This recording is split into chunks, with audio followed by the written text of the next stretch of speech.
Boy, some interesting news on the high school gridiron today here on middle of April. Spring football right around the corner. How about Trinity Christian, a four-time state champion in the last couple of years? Moved to 5A. Now they've moved back down in classification, but they are toughening up their football schedule. They tweeted it out earlier today. We talked about it a little bit on XL Primetime this afternoon. Trinity is going to be playing, get a load of this, Rains, Lee, Reball, those are the local teams. Also playing Lake City, Columbia, playing Plantation American Heritage, who's won numerous state titles under former Miami Dolphin cornerback Pat Surtain. Pahokee is on the schedule.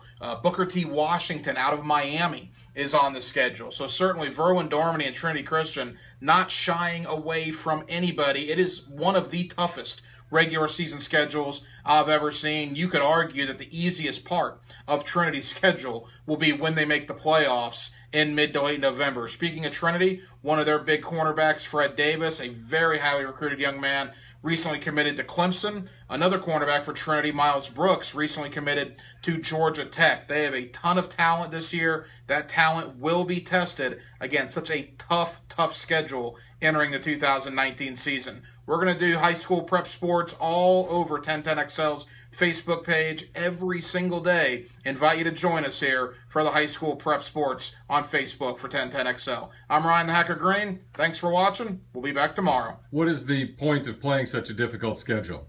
Point of playing such a difficult schedule is very simple. They don't have the competition. I mean, look, they could win games by 40 and 50 points if they wanted to.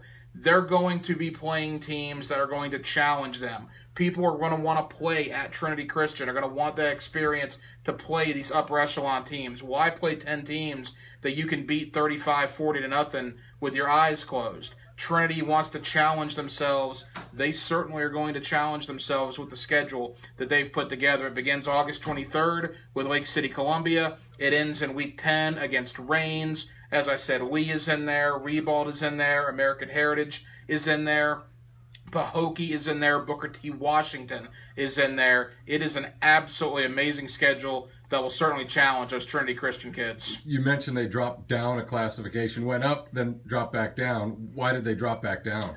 Enrollment, I think, was the biggest thing. They wanted to get out of 3A originally because they were going to have a hard time scheduling teams. They wanted to get to 5A, get in a district play. They did well in 5A. Now, they didn't win a state title, certainly, but they won their district both years, made runs in the playoff.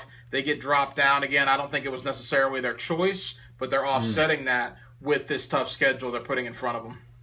What do you think their record will be? I mean, look, it's hard to think Trinity's going to run the table. I mean, you're talking one of the best teams in Miami and Booker T, one of the best teams in the South Florida area in Plantation American Heritage, three of the best teams locally in Reball, Rains, and Lee. It is a tough schedule, but certainly Trinity has the talent. We mentioned Miles Brooks. We mentioned Fred Davis, two highly recruited kids, both going to ACC programs. Trinity will be just fine. They'll certainly have a winning record this year.